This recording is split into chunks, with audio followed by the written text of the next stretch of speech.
morning, millennials. Welcome back to the Morning Toast. Happy Tuesday. The Bachelor is over. Yes, very, very exciting. I can't believe it's only Tuesday. Last night's Bachelor finale, 3 hours. Like, when I was done, it was like 11:15. And I was just like, whoa. Yeah, there was a lot to unpack. Of course, that's what we're here to do today, in addition to just brightening the lives of millions of Americans and a few Canadians. And also keeping you abreast of all the other news that you need to know, which, spoiler alert, not much. Jackie, I can't stress how important it is to constantly be kept abreast. No, it's so important. Like, you think it might not be, but it is. Speaking of breast, I actually have a surprise for you today. I have a surprise for you. Okay.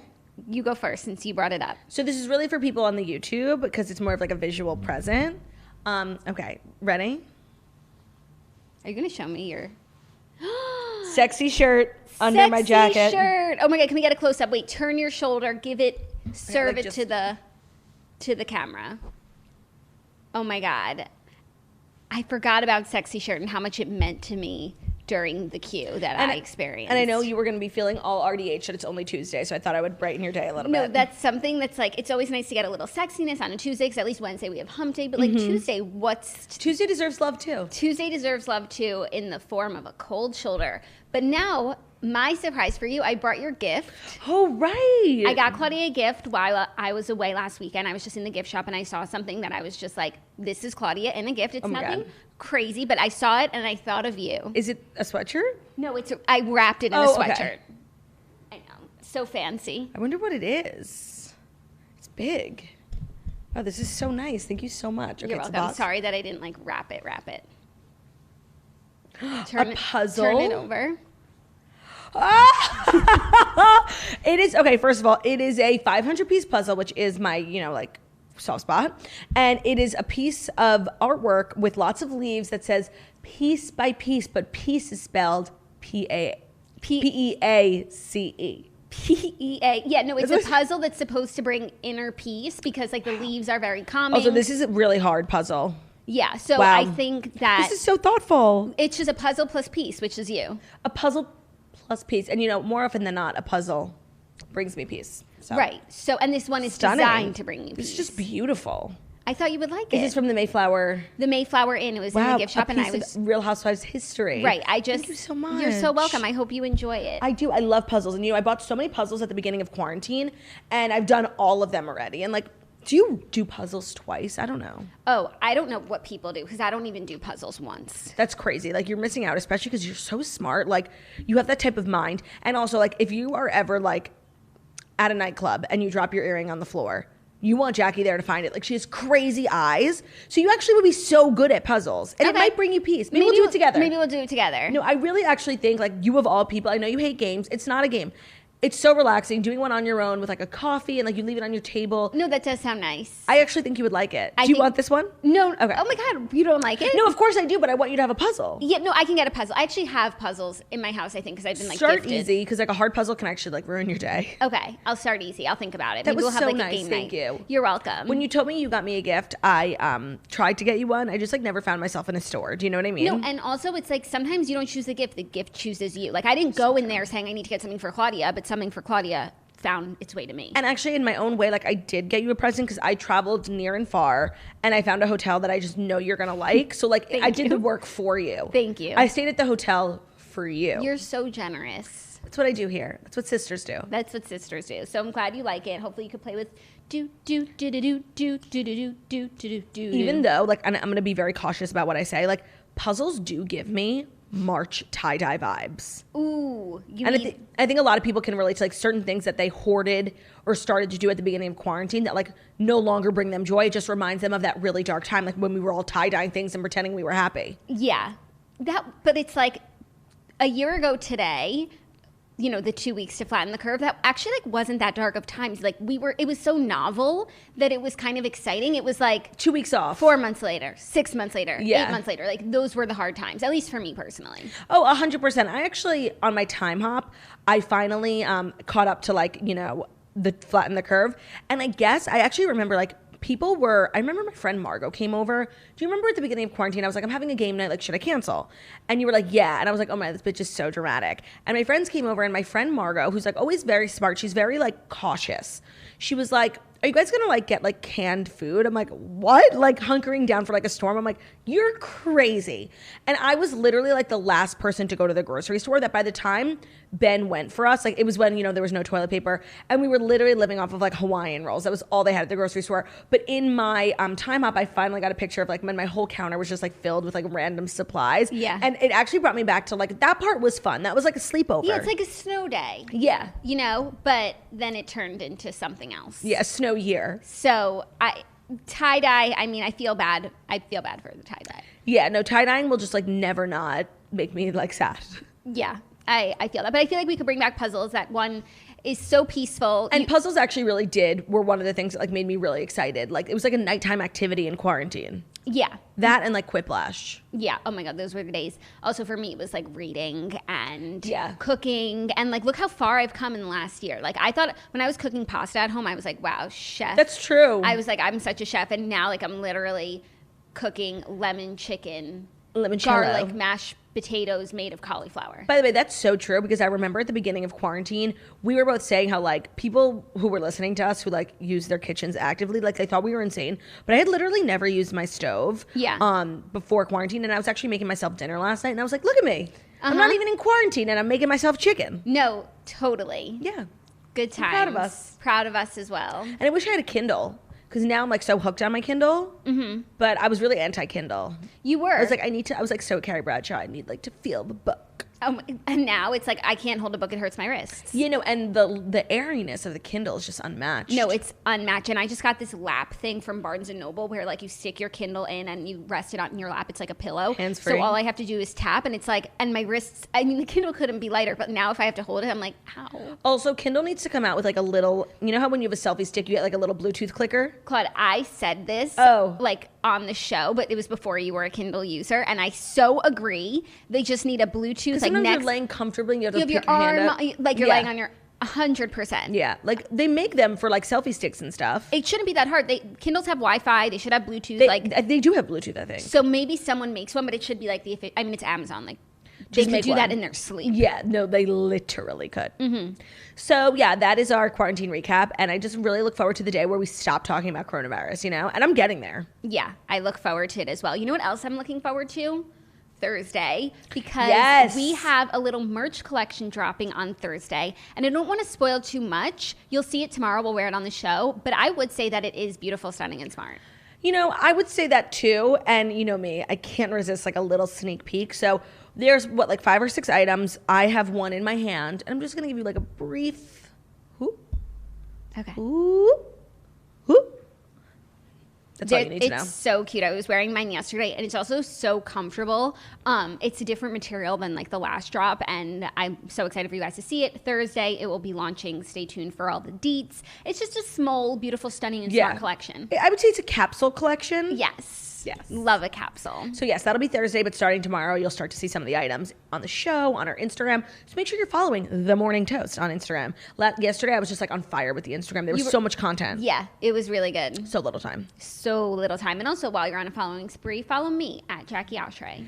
And Theo, Pups with No Job. They've been on hiatus, though. Their social media manager's kind of slacking. No, well, I was going really hard for the pups, and then they came to me and they were like, listen, we need to take a break. Like, self-care, we just need to focus on ourselves right now, and we just can't be in the spotlight. And I said, pups, I hear you. Self-care. They felt like they were being exploited. Yeah, and it was just like every day a picture. Like, I'm always texting the moms, like, send me pictures of the pups. And the pups were like, we're tired. No, also, like, we can only post so many pictures from our houses, and, like, we haven't left our houses in a year. You know what it actually was that made me stop posting so much from the pups? Like, I take premium pictures of Bruno every single day. It's a passion of mine.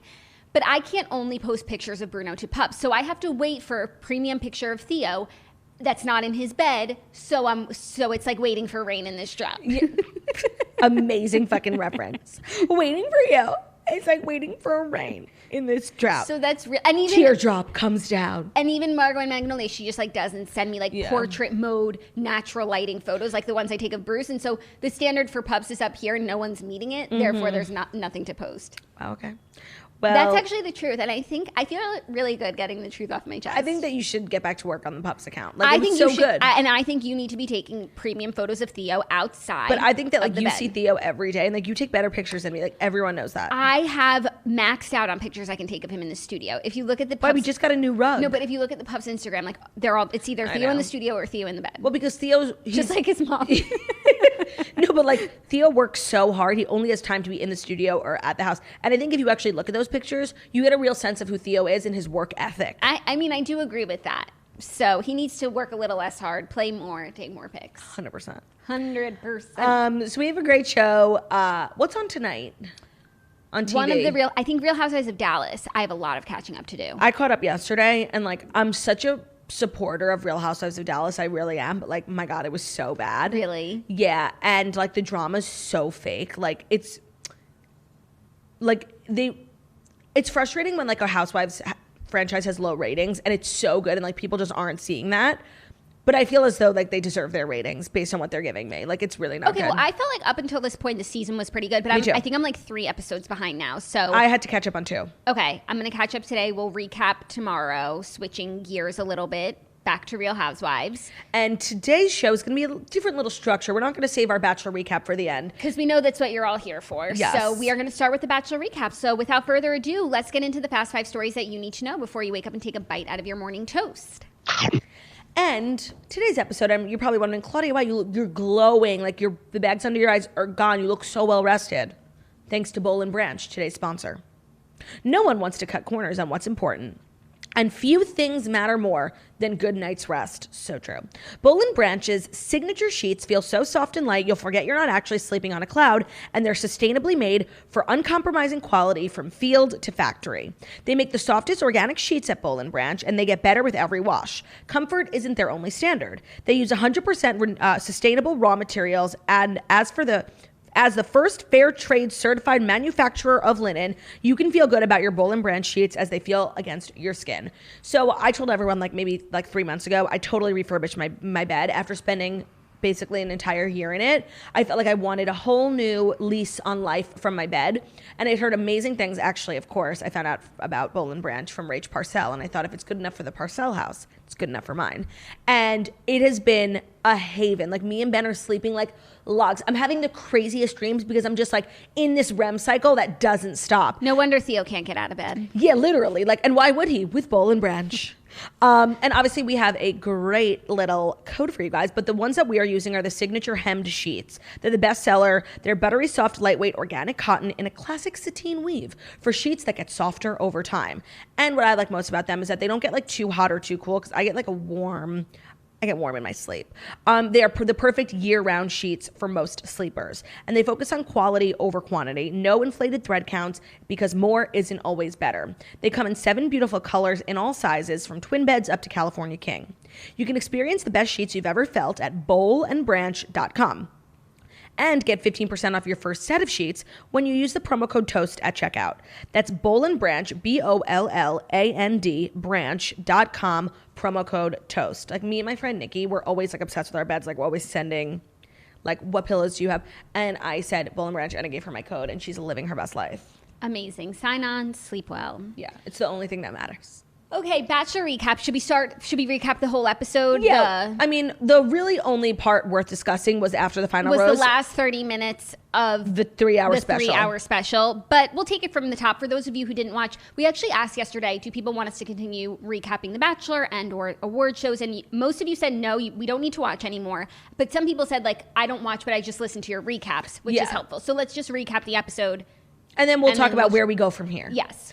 So the episode itself was so boring. I could have died. Those 2 hours felt like an eternity. Right. And you feel like you have to watch live because it's the finale. So you're watching with commercials, and it's just painful. Painful. So many commercials. And then the actual content was just as boring as the commercials, because it was just like all like just fine. Like it was all standard. Like of course Matt's family loved the girls. They're both great girls. Well, like usually whatever. The family feels more strongly about one, but I actually felt like both girls made a really great impression, and the family felt really good about both of them, which was then interesting that his mom gave him this advice, which I actually think was just really good parental advice. Yes, but not on The Bachelor. But, you know, off-brand for The Bachelor. And to be honest, like I've always felt like one of the core problems with the franchise is like if they really want like a genuine success rate, it's very rare for someone. The Bachelor, they say it's weeks, whatever. It's literally, the whole thing is a month. Like it's really not a natural place to fall in love. It's such a short amount of time. I think the way that they force engagements, like with Rachel Lindsay's season, it really came to like a peak. Colton had a problem with it. Like most people, and a lot of the people that they cast on The Bachelor are very religious. So most religious people like are not willing to get engaged unless it's like the one, you know? Right. So it's become like this hurdle. And even though I agreed with Matt, like, okay, you're not ready to rush into a proposal, so maybe don't go on the show that rushes people into proposals. Right. I felt two ways about it. One, obviously, like, you know what you signed up for. That's what everyone says. But on the other hand, I was like, I kind of like that The Bachelor, this show is slow, like pumping the brakes a little bit because these rush engagements are not, a joke. They're not productive. And so on a personal level, I liked the fact that he was like, let's end this in a relationship. They're both pretty young. Like, there's literally no rush. But for the show, it's like, you said the whole time your wife was in this room. That's what it is. Like, it felt so random. Like, Yeah. okay, your mom said one thing and now everything you were thinking for the months before. And that's what Chris Harrison was trying to say. Even though he did come off like a little rude. Like, of course he's going to take his mom's advice. His mom is like his whole world. And literally every time his mom cried, like I cried, I loved her. And that was good parental advice outside of the scope of like this weird journey that they're on. But it also sort of felt like his mom said one thing and like he changed the trajectory of the show, where it sort of felt like he was waiting for some sort of reason to not get engaged. Yeah, and I don't think it's a big deal, but like we just then spent so much of the episode, like Matt just like sitting in silence, like thinking, should I get engaged or not? And from an entertainment perspective, it was so boring. Yeah. He canceled the dates. Like, so it's literally we're watching him pace around his room, Rachel pace around his room, Michelle pace around her room. Like, it was just boring. Right. And then given the topics of conversation at After the Final Rose, we never even mentioned the whole plot of the episode, which was about him changing his mind on an engagement. And so everything we watched, like there's never even a conversation about it. And of the 3 hours, I feel like they probably spent like 15 to 20 minutes on like what we were really looking for. And I could have used just way more of that. But then by the time we got to Rachel and Matt's conversation, which we'll get into, it was filled with like mostly silence. So like, I'm just from and we'll get into like the deeper topics, but just from a purely entertainment perspective for a show that's supposed to capture us for 3 hours, I felt bored for so long of it. And like, that's where I'm like, why am I subjecting myself to the show? Yeah. It's entertainment. It's supposed to entertain me. Yeah, but you weren't entertained. I was not entertained. I will just say that the setup that was meant for the proposal, sickening. So sickening. Maybe the most beautiful in Bachelor history. Maybe, like, they're all extremely beautiful, but this was like a very like Hallmark wintry fall vibe. They're all really beautiful except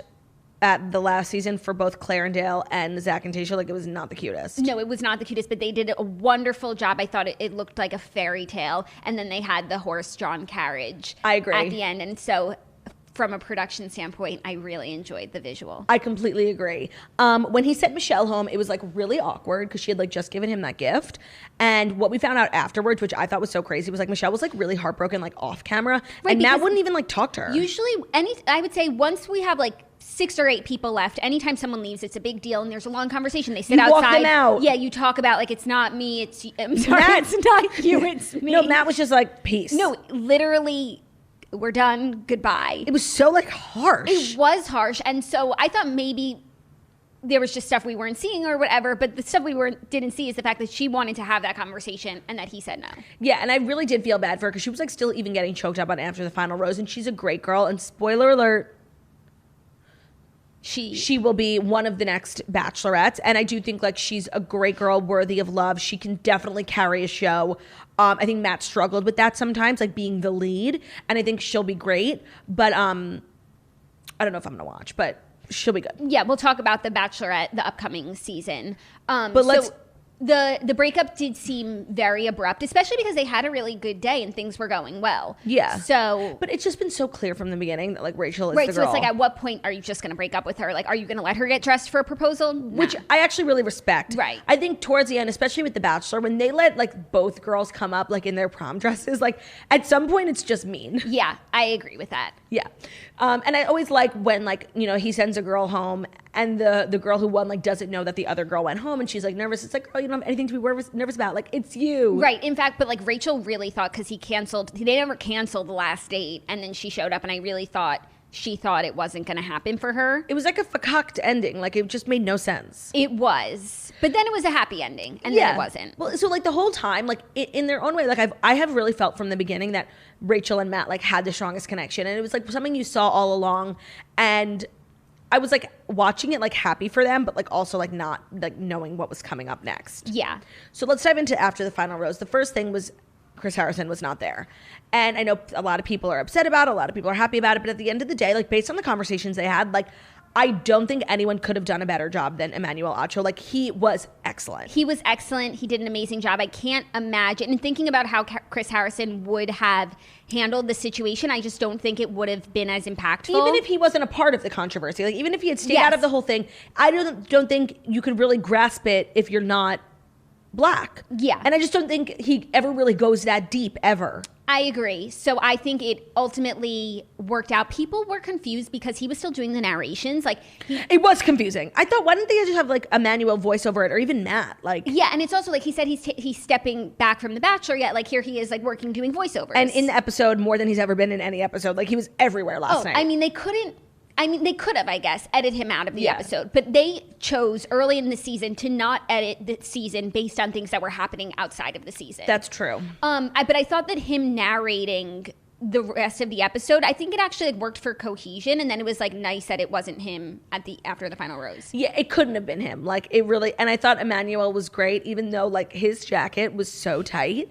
I could not stop staring at his arms. I'm like, if that was me, like I literally wore a dress on my trip that I busted out of. Like, I couldn't imagine that like in the back like there wasn't some torn seams. I was just getting very distracted by it. Not that was the point, but I was just curious if other people were distracted by that. I noticed it once, and then I wasn't distracted by it though. Got it. Okay. When he sat down, like they did loosen up a little bit, but every time he stood, I was like, oh my God, he's busting out of the jacket. Hello. So they brought Michelle out first. Like, whatever. Those conversations are always boring, but I did think it was interesting that Emmanuel asked her about the Rachel scenario, and I think she gave like a very kind of like political answer, because you live in the house with these girls, like they probably are friends, Rachel and Michelle. Yeah, and so if Michelle is saying like, I think that Rachel has a good heart, I think that that's important to know. Yeah, and for me, and like Ben watched like the last 30 minutes with me, and we both at the same time were like kind of blown away by Emmanuel said something that was so pertinent, because I think that like we throw the word like racism around, and those types of labels like stick forever, and he made it very clear, like, Rachel, I don't think that you are racist. We're not saying you're a racist person. There's a difference between being racist and being racially insensitive, and he made it a point to refer to her as racially insensitive multiple times, which I think is an important distinction. I agree. I thought the same thing. So I just think that's when he said that, I'm like, he was the man for the job. Like, Rachel Lindsay was totally right in nominating him, because it's so layered, and this is like what people talk about now all the time, like cancel culture and everything. And I think he kind of picked it apart very delicately. And at the end of the day, I think he was trying to be devil's advocate, trying to like have compassion for Matt. And I think he did an excellent job. Like, I would give him a 5 stars out of 5. Yeah, while also asking questions that I think a lot of us have. Yeah. And at the end of the day, like when we sat down with Rachel and Matt, like it was not at all what I expected. I was pretty sure that they had broken up, because that's what we heard. And I just don't know how like any couple like really gets through that. Like, it's so awkward, you know? Yeah, so he sat down with Matt first, and he chronicled the post-filming journey where they were in a honeymoon stage. It was really great. These things started to come up. Matt said that he just sort of dismissed them as like rumors. And then after Rachel Kirkconnell put out her apology, they broke up. That's what he said. Yeah, and basically he had said that when they were talking, basically like at first Rachel like really didn't understand why they were so bad. And I thought that the question Emmanuel asked Rachel, like, okay, you win this show, you get engaged to a Black man. How many nights do you lie awake thinking about these photos? You know they exist, thinking they're going to come back to haunt you, resurface. And her answer, which was super honest, was like, literally I didn't think about it once because I did not think I was doing anything wrong at the time. And I think that was kind of like indicative of the entire thing here. It's like she didn't actively, you know, go to a party wanting to hurt an entire community. It was just her ignorance that blinded her from like the history of antebellum parties. Yeah. So I thought that was a great question. But what he had basically said was like Rachel's, at first, now it seems like she's really committed to, you know, learning more. But at first when it came out, like she kind of refused to even, within her and Matt's relationship, refused to like see it as a big deal. Yeah. And so I think that her reaction to that and the conversations that ensued after were the reasons. And I think those things are obviously things that we don't know, but how they led to breaking up over it. Yeah. And at the end of the day, especially the conversation between Rachel and Matt, like I just felt really, really sad. Me too. Because like Matt was like super angry. And like when Emmanuel was like, you want to have one last embrace? And like Matt just sat there, like I just felt bad for really everyone. Like it was so sad because at the end of the day, like there is a love lost. And I really did feel like if this hadn't happened, like I do think that they could have been like hardcore OTP. Yeah, I agree. It's so sad for both of them. I think for Matt, he went on this whole journey and to have it end like this. Right. I think that he must be just very sad. And I think for Rachel, who calls him the love of her life, like multiple times, that she'll never feel this way about someone else. Like it's just really sad. That's how I felt watching the end of it. And it was tough. It was tough. Like it was just really intense, and everyone was like freaking out over the silences. But that's how those conversations go. Right. And so that's what happened. Like they could have cut them out, sure, but like that's what was happening. Yeah, no, it was super intense. And like I think even at times like Emmanuel felt really awkward because like nobody was saying anything because nobody knew what to say. Like of course I'm sure Matt would love to like, you know, be in love with Rachel again and like take her back. But it's so much more layered than that. Yeah. So it was an interesting after the final rose, perhaps the most interesting we've had in a while. But at the end of the day, I just left like with this sadness. Yeah.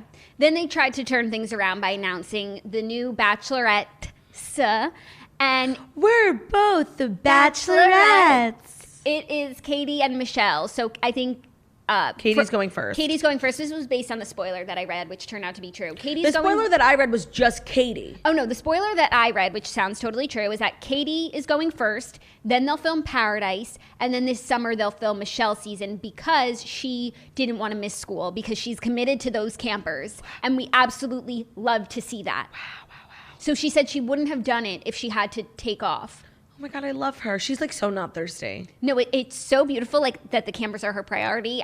No, I know a million girls who would leave the campers in the dust for a chance. In a heartbeat. Yeah. So actually I have a lot of respect for that. Yes. But. And then also that explains why we have two former Bachelor hosts, Caitlin and Tayshia. I'm assuming one will be for Katie's season and one will be for Michelle's season. Oh, that's interesting. And that way it's not like it takes two women to do the job of one man. Right, because it really, and not even the job of a man, the easiest job ever. To say this is the final rose. Right. There's one rose left. Thank you, Professor Harrison. But that does lead me to the future of the franchise and my relationship with the franchise. Mm-hmm. And there was one episode where I was really like, you know, Katie's my girl because she like stood up against the bullies. That does not a Bachelorette make. And I just like, I feel, and I get this way every couple of years, like very fatigued by the franchise, really feeling like they take advantage of my time, especially last night, like 3 hours, like there was 20 minutes of really good content in there. And that's all we really needed to see. They don't know how to not. They don't know how to be like, it's a finale. It could be 1 hour with a 1 hour special. How long are episodes of Love Island? An hour, I think, but they're on 5 nights a week. Got it. Okay. Would you rather that? No. I was just curious. So I think as it stands, like I really feel like I've outgrown the franchise. And of course, maybe that'll change in a few years. But even though I like Michelle, I don't live for Katie, so I definitely won't watch Katie's season. And although I do like Michelle, like she's very nice. Like, and nice is boring. Like, give me Claire Crawley, crazy, chaotic energy. Like, that's what makes good TV. So I'm happy for her. I wish them both incredible luck. I do feel as though I'll be sitting out this franchise. Also, it makes me such a negative person. Like, I come on here and I agree. This sucks. I agree. What about Paradise? Paradise is good, but then it's like if I don't know the people, like yeah. So I think you'll be able to watch this season of Paradise. You won't know like Katie's guys, but then probably going forward, I agree. I think I've aged out. Yeah, and I'm moving on. And I got a bunch of DMs from people being like, it's literally like an addiction. Like I quit The Bachelor years ago and I've never looked back. Like, and I want that energy for the rest. And you know what? Norma Kamali said, like, the pandemic, like we are slowly coming out of it and we have so much to do in the next year. We have so much catching up to do. I don't have time to spend 2 hours a week watching The Bachelorette when I could be at the edge of a cliff like Norma said I should be. Yeah, I agree. So that's that on that. Yeah. See ya, Bachelor. See ya. And one last thing, when Matt sat alone with Emmanuel, just kind of talking about the responsibility he felt internally and then just like external pressures of being the first Bachelor, I thought the way he kind of communicated that to someone who might not understand what it's like to be the first Black Bachelor, like myself, I thought was really well done. Mm-hmm. You know, because he feels this responsibility, like going into the homes of millions of Americans who might not have had like a Black man in their home before, but have like these kind of built up stereotypes and like imaginations like of what a Black man is. And I just thought like he did a great job representing himself, his family, the franchise. Him and his brother look so much alike. It was crazy. Yeah. Crazy. But neither one of them I really saw looked like their mom. No, but they do look so much alike. It's crazy. Like, are they twins, Basil? No, I don't think so. No, but then it's also, just like me and you. You told me that a lot of people were saying online that his brother looked like Colin Kaepernick, which is so true. Yes. Crazy. Okay, so that's the Bachelor recap. Anything else you want to say? I just want to say, who knows if we'll ever be speaking as Bachelor again. Right. I just want to say goodbye. And you know, goodbye. It might not be a goodbye. It might be a see you later, but it's probably a goodbye. And I want to say thanks for the memories. I've made actually a lot of really good friends from watching The Bachelor. But I've also wasted a lot of my time and lost a lot of brain cells. So I'm going to lay the franchise to rest. I do feel as though in its own way, the Bachelor like will be coming to it. Like I just feel like it can't go on forever. And for a while, it felt like it was going to go on forever, but it's kind of starting to like self-implode. Yeah. And I do think like it might be the end of the Bachelor as well. Yes. Not now, but sooner than we thought. Yeah, I think these next 2 seasons plus Paradise are going to be very indicative for them. Yeah. I think a lot of people also feel the way that we do. Like me too. We're now going to say our goodbyes. Yes. Goodbye.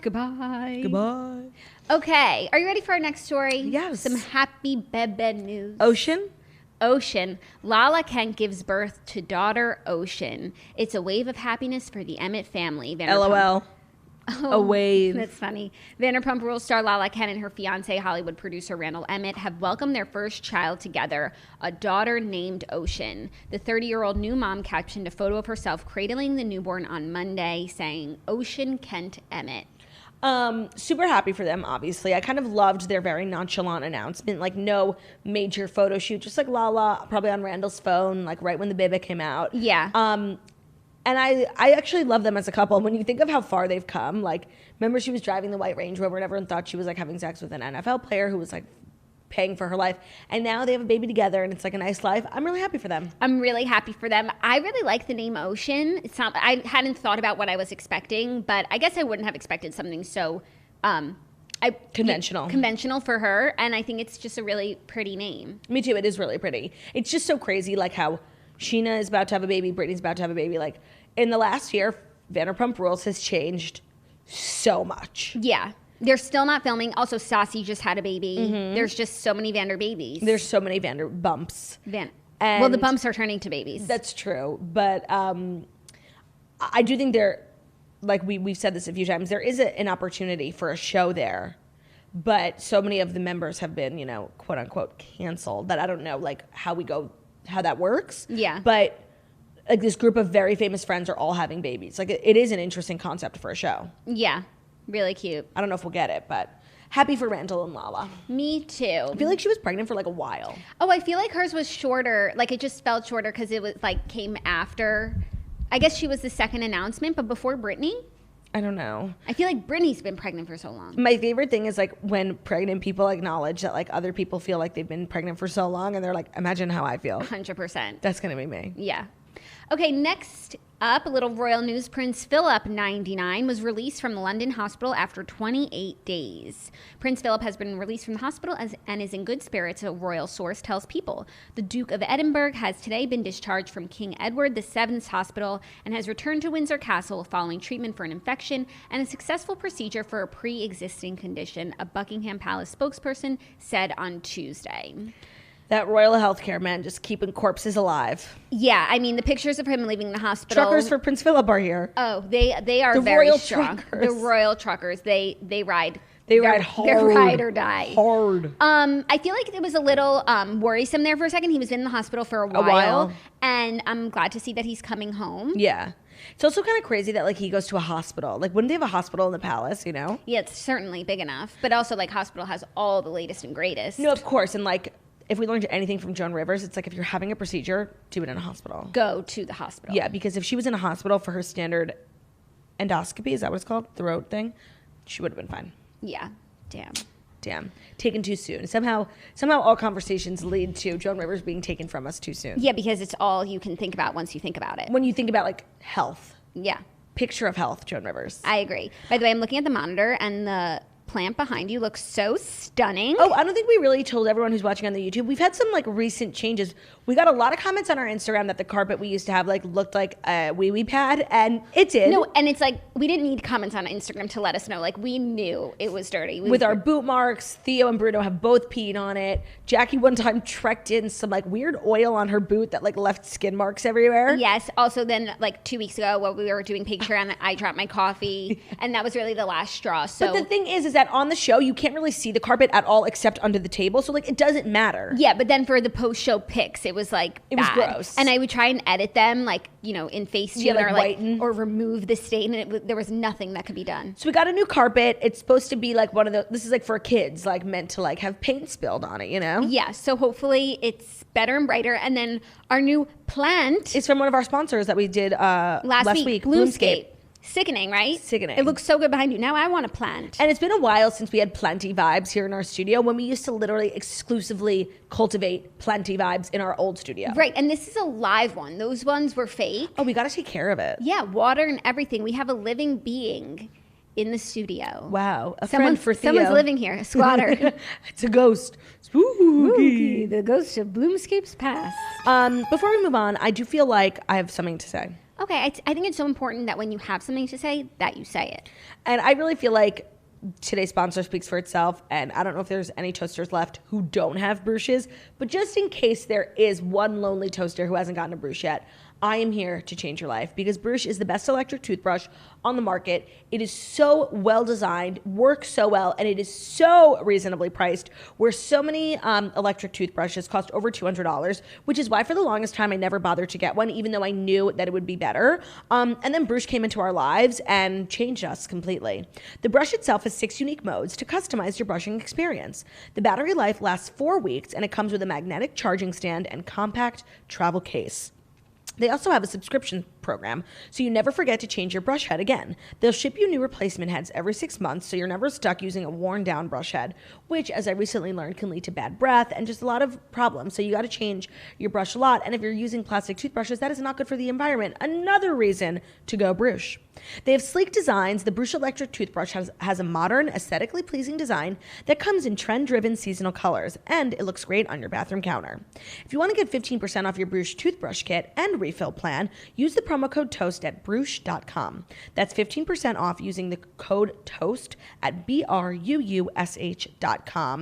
And for that one lonely toaster who hasn't gotten it yet, don't wait. It's going to change your life. Okay, last 2 stories are a little TV news. Okay. First up, Grammys ratings tank in 2021, possibly to an all-time low. The 2021 Grammys made history and turned heads, but it still couldn't win the ratings game. Early ratings from Nielsen have the awards drawing a measly 7.9 million total viewers, although the numbers should climb when adjusted for time zones. Last year, 18.7 million viewers tuned into the event, and that was also pretty low. Wait. To go from 18 to 8? Yeah. And then in 2019, it was 19.9. Got it. So to go from 19 to 18 is like whatever. We're living in the age of streaming. Of course, it's going to go down.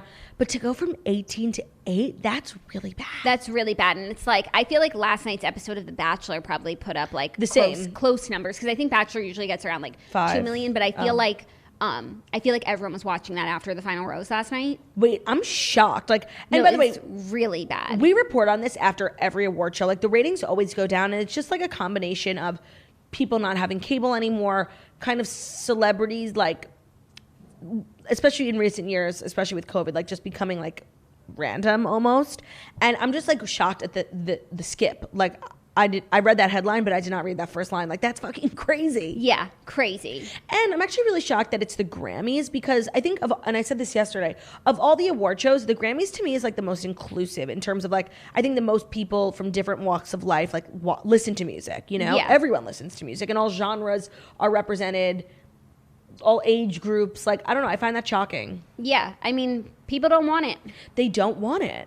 Good to know for us. And after our conversation yesterday, we got a lot of feedback from people saying they won't be watching the Oscars and they really don't need us to recap it. So thank you, because I'm going to use those few hours to take Norma's advice and go to the edge of a cliff.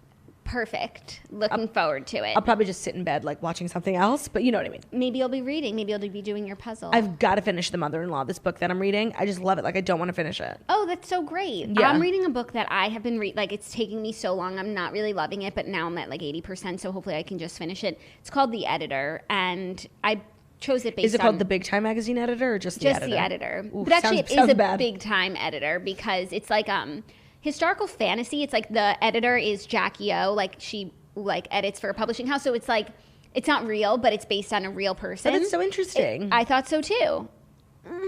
Yeah. You know? Fifth and final story, a little more TV news. World of Dance was canceled at NBC after 4 seasons. And before you ask, it is the one with J-Lo. Oh, okay.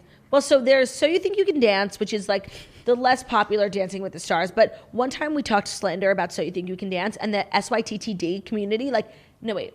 So you think SYTTD is Say Yes to the Dress. Sorry. Oh, SYT. Whatever. YD. The So You Think You Can Dance community like came for us. They're like, no, we are strong. So I was wrong about that, but I don't think I'm wrong seeing as how this got canceled, that like World of Wonder Dance, whatever it's called, is nothing of the sort. Yeah, and also now with the Masked Dancer, how can they compete? And the Masked franchise is actually like killing it. When they first announced their show, like The Masked Singer, I'm like, wow, we've hit an all-time low in creativity in Hollywood. Like, this is the dumbest idea.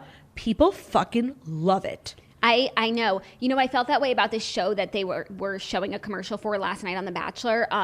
It's about like, it's like a dog grooming competition. Like what? The Perfect Pooch or something. Lisa Vanderpump is a judge. Rebel Wilson hosts. And I was like, literally, who would ever watch it? The commercial comes on. I'll tell you who. Bruno was Heifer. living. And it's like, oh, then I would put it on if Bruno would enjoy it. No, and that's actually similar to like So You Think You Can Dance. Like, there is a cult community of people who are like obsessed with dog grooming. There's a community of people who are obsessed with dancing. Like, that's the beauty of entertainment. Like, there's truly something for everyone. There's Dr. Pimple Popper. Her show is very popular on TLC. Yeah.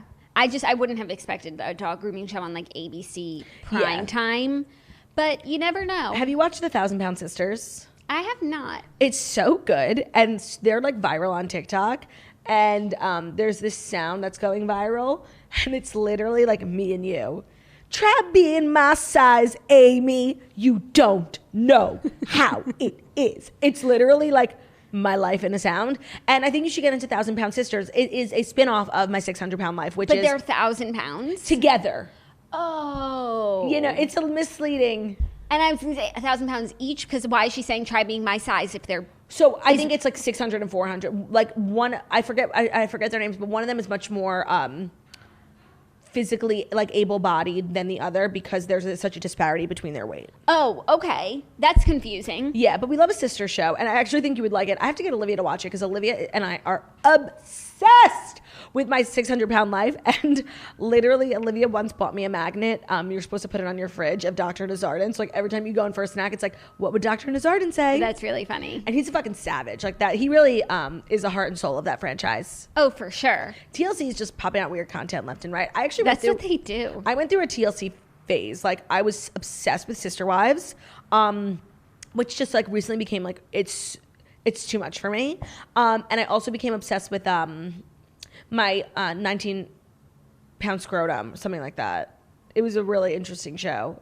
When I was in high school, like, me and my friends were obsessed with TLC. Like, we would watch the craziest shit. That's so crazy. And then, like, me and my friend Rachel, who were, like, really obsessed, we both decided to start Sister Wives, and she didn't start it, and I did, and then I became so hooked.